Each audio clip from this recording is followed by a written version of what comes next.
રાજકોટમાં દશામાના નામે કેટલાક તત્વો દ્વારા અંધશ્રદ્ધા ફેલાવાતી હોવાના આક્ષેપો સામે આવ્યા છે।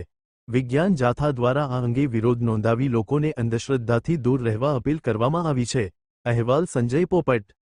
વિજ્ઞાન જાથા દશામાના વ્રત દરમિયાન સતત 24મા વર્ષે લોકોને જાગૃત કરી અને અંધશ્રદ્ધામાં લોકો આવી જાય નહીં તેના માટે અવગત કરે છે।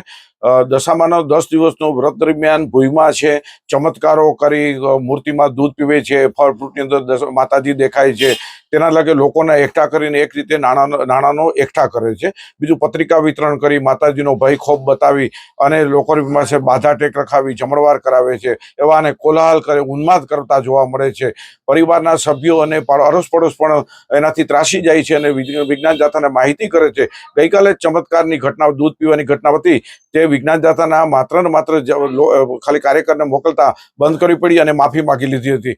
તો આ પ્રકારની ધર્મના નામે કે માતાજીની આડમાં નામે લોકોને અંધશ્રદ્ધા ફેલાવે છે અને લોકોને સાથે આર્થિક લૂંટ કરે છે, તેનો વિજ્ઞાન જાથા સદૈવ વિરોધ કરે છે અને લોકોને અપીલ કરે છે કે માતાજીનું વ્રત સામે કે માતાજીની આસ્થા સામે કદી પણ વિરોધ નથી, પરંતુ તેના નામે લોકોને ગુમરાહ કરી અંધશ્રદ્ધા ફેલાવે છે અને ભાવિ પેઢી માટે નુકસાનકારક પ્રવૃત્તિ કરે છે, તેનો સદૈવ વિરોધ છે।